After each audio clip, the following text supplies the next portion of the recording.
All right, welcome back to part two of this video series with Professor Simon Mitchell about decompression related topics. If you haven't seen part one, go and look at that first because we'll talk about some stuff in this second part that we touched on the first part probably. So have a look at that one where we talk about other factors concerning your decompression theory. And for now, let's dive into gas density and see what Professor Simon Mitchell has to say about the subject. It wasn't too many years ago, I was teaching for an organization, technical dives on air to a depth of 50 meters. That's, what is that? 170 feet. Yeah. And I was perfectly fine at the time. Right now, you wouldn't get me down there with 10 angry horses. It's no way. But it's funny that the dense gas part, from our point of view, is a heavier argument not to do deep air dives or dense gas dives than the narcosis effect that's also attached to that.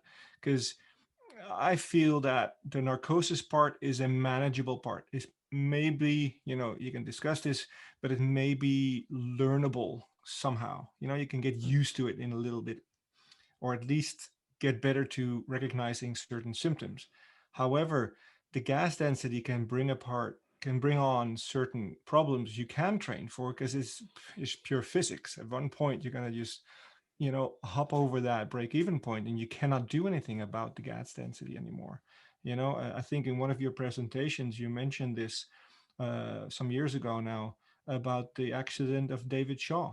I mean, that was primarily based on gas density and related to gas density. Obviously, a very strong example of a very, very, very deep dive.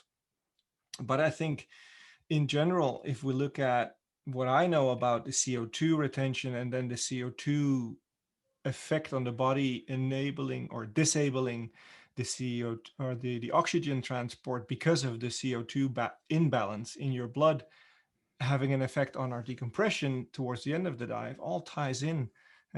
So, I mean, what do you think about people should look for, or how serious they should take gas density when they planning their gas mixes for certain dives? Yeah, that's a great question, Ben.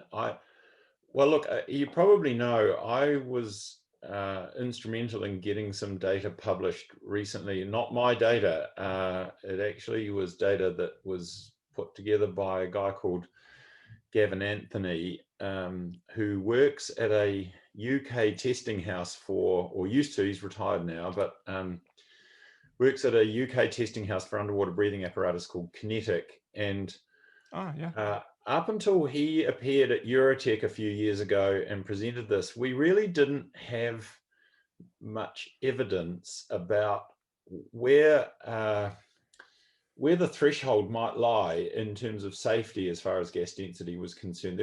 We all knew gas density can be an issue because, if you're breathing dense gas, then it makes the worker breathing increase. And we know that if the worker breathing increases, then some people in particular, but all people tend to do this, but some more than others, it's like their brain has a choice to make. If your worker breathing is high, you have to either work harder to keep your CO2 normal or choose not to do that work and let the CO2 drift up. Now, of course, you're not choosing consciously. This is all happening at a level in your brain that you're not thinking about. It's all automatic. But some people, it's like their brain goes, oh no, I don't want to do this work, so I'm going to just let the CO2 drift up. And so what you see in those people when they're breathing a dense gas is, unbeknownst to them, their CO2 will start to drift up. And sometimes we refer to those kind of people as CO2 retainers, but we never really had a clear idea of where the danger of that started to really increase in terms of gas, an actual gas density number. And then Gavin Anthony turned up at Eurotech. I forget which year it was. Might have been 2000 and, I know I'd be speculating. I can't remember. he turned up and presented these data, which, you know, he had hundreds and hundreds of dives conducted using rebreathers underwater in exercising divers, where they were measuring the divers' CO2. And these were all, you know, there was a range of gas densities. And what he showed was that once you got to a CO2 of about, a gas density of about 6 grams per liter, the risk of retaining CO2 to dangerously high levels increased exponentially above 6 grams per liter, which corresponds to air at 40 meters. So, you know, 130 feet or and so Gavin recommended that in dive planning, you should try and avoid gas densities above 6 grams per liter, and even better for safety, maybe 5 grams per liter, which is more like air at 30 meters, you know, air no deeper than 30 meters. And, you know, I guess conveniently that kind of corresponded with what most of the recreational training organizations say about air, you know, like don't use air deeper than 40 meters. Although, you know, as you pointed out, Ben, mostly that recommendation arose out of concerns about narcosis. But I think that I think that the gas density and CO2 retention thing actually is more important. And CO2 itself is quite a narcotic gas. So, you know, whether it's nitrogen narcosis or CO2 narcosis you're worried about, it's still a relevant issue. So yes, I think the thing now is that for the first time, we actually have a number that we can plan around. The slightly tricky thing about it, and you have to sit down and figure it out for yourselves, you know, like go through a few calculations for various dives at different depths. The staying at less than 6 grams per liter for deep technical dives, you know, once you start getting over 100 meters, you need a lot of helium in your mix and not much nitrogen in order to stay under that recommended limit. So, you know, it does become slightly challenging from that point of view. I also want to point out that the 6 grams per liter recommendation it's a recommendation, and it's a point where the risk of CO2 retention, dangerous CO2 retention, starts to increase exponentially. It does not mean that if you exceed that, you will encounter a problem, but it means that your risk of encountering a problem is much higher. So yeah, exactly. Because one part is the actual density of the gas. Then another part is how fast are you trying to move that gas in and out of your lungs. Because if you're not trying to move it fast, then you can probably get away with a higher density. Whereas if you're moving it really, really fast, the density needs to go even further down. And I wonder if there's a fitness element to that. There in is. terms of VO2 max or just general the ability to do oxygen uptake. Look, it's not. It's probably neither of those things, Jeff. Although it'd be closer to VO2 max. There is some evidence that it comes out of Dave Pendergast's laboratory. I think he's at Buffalo. I can't remember, but he showed that divers who do explicit respiratory muscle training. This is a strategy that some athletes use. So they have these devices where you can actually load your lungs when you're doing aerobic exercise. So respiratory muscle training was able to reduce the likelihood of retaining CO2 in a high worker breathing scenario. In other words, I guess you'd say if your respiratory muscles are stronger, you're less likely to go down that road of not breathing enough when your worker breathing increases because of the dense gas. So he has shown that. So there's some evidence to support that view. And, you know, because I often get asked about that, like, is there anything I can do to make CO, other than keeping my gas density below that level, is there anything else I can do to reduce the likelihood that I'll retain CO2? And one answer is there's some human evidence that respiratory muscle training can help with that. Now, athletes who do that generally are doing it to simulate, for example, altitude or thinner air, which theoretically is forcing the body to do this, what it does at altitude, which is make more blood cells, make more red blood cells. So I wonder if there's a connection there. Look, then we're talking about oxygen moving. Yeah, I don't think it's not really, the whole issue of CO2 retention is not related so much to oxygen carriage and oxygen delivery.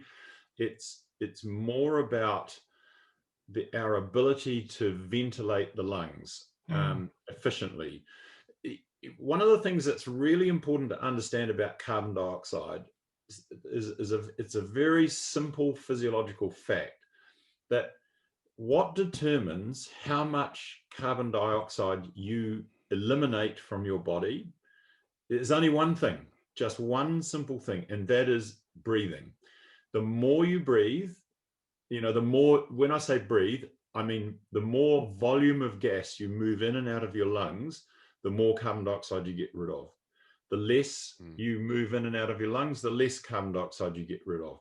So carbon dioxide elimination is dependent entirely on breathing. So your ability to ventilate, the more you ventilate. So what you need to do to ensure that you can get rid of the amount of CO2 that you're producing, you keep your CO2 levels in your body normal, is you need to make sure that you can ventilate efficiently, which means not having a very dense gas, reducing the breathing resistance in your equipment as much as you possibly can. That's an engineering thing that's very important, and possibly being fit so that you are used to exercising and being able to, your lungs or your respiratory muscles are able to respond to a physiological challenge of greater work of breathing. But one of the points that arose out of what we were just talking about before was that one of the things I tell technical divers is that when you are deep and breathing a relatively dense gas, you must not try to exercise hard, because that combination of dense gas, high work of breathing, and exercise is the most potent combination of circumstances to provoke CO2 retention. So the use of gpvs when you're deep in a cave or deep in any strategy you can take to avoid having to exercise hard when you're down deep, breathing a denser gas is really important. To the extent, I was on an expedition to the Pierce Resurgence here in New Zealand. It's like our cave diving goes from either zero to like the highest end cave diving in the world. So the one cave we have is this deep, sort of goes vertical deep. It's the Nullarbor, right? Oh no, that's Australia. Oh, okay. No, the Pierce is a cold water cave, 6 degrees, 42 degrees Fahrenheit. I think it's really cold. And it just goes from the surface vertically down to 114 meters and then keeps going. And Richard Harris and Craig Challen pushed that to 245 meters last year, and depth, I mean. And in that dive, the criticality of the DPV, the scooters, basically was, if you didn't have those, you wouldn't be able to do the dive. It would be too dangerous. Trying to swim that at those depths, breathing moderately, obviously try to keep the gas density down, but it's still, at that depth, you're still going to be breathing a moderately dense gas. You just have to have something that does all the work for you. Otherwise, you'll be in deep trouble. So you said 240 meters, right? Which is like 245 meters. Yeah. That's like 800 feet. Yeah. Yeah. It's just over 800 feet. That's right. Yeah. That's crazy. Yeah. That's a big dive for sure. Yeah. I think when you talk about these machines or these things that train, basically what they're training is your diaphragm muscles and your respiratory muscles. And I think that ties in to, a lot of athletes use them. I've actually spoken to a Danish well-known freediver who was, involved in the development of one of these products. And we talked a little bit about that. And I drew a link back to a presentation you gave, and it's actually something we talk about in our materials, about a static lung load in your lungs when you as a diver are having your lungs positioned in a potentially deeper environment than the gas source, your regulator or the mouthpiece.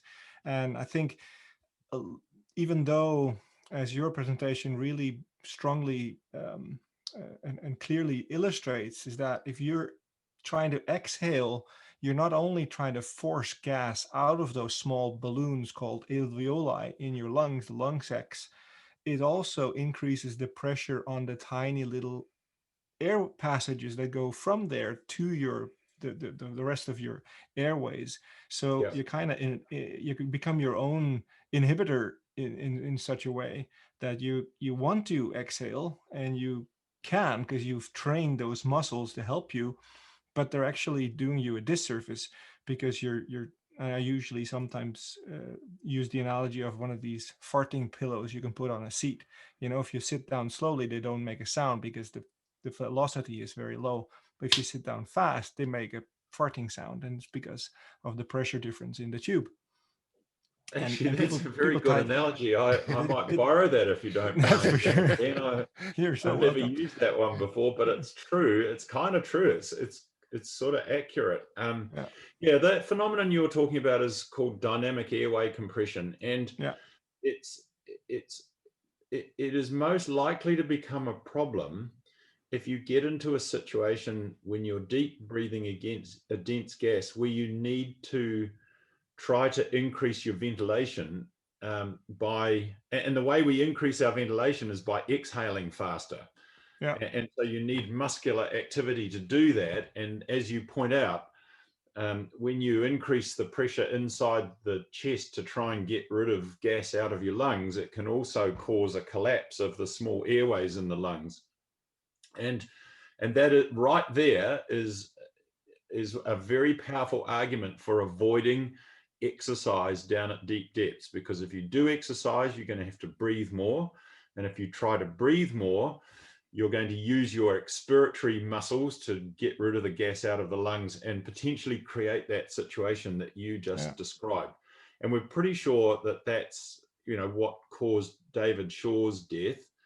And I say pretty sure because, as you know, in that tragic event, he actually videoed. He videoed the events. You can hear it in the audio. Yeah, for sure. Hear it in the audio. That's right. So, that it's a very real concern, and a powerful argument for avoiding heavy exercise at depth when breathing a dense gas. Yeah. I remember I was on a dive not so long ago, not very deep, but also not very shallow, around 60 meters on a rebreather.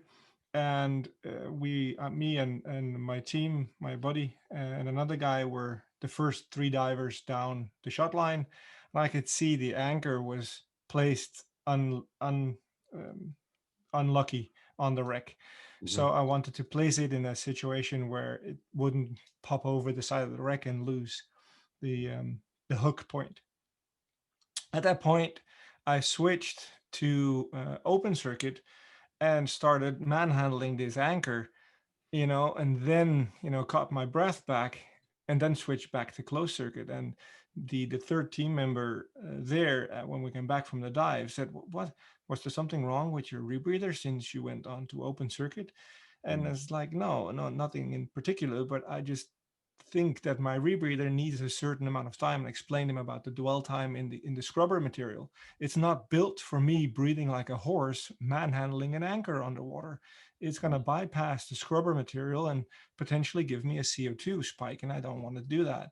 And then he's like, I never thought about that. Now my CO2 that I produce is just going to go ventilate out, and it's not going to impact my scrubber, and it's not going to impact my rebreather. And he never thought of it that way, but it's something you have to think about, I think, as a rebreather diver, like you said, to really keep your exertion to the lowest point possible.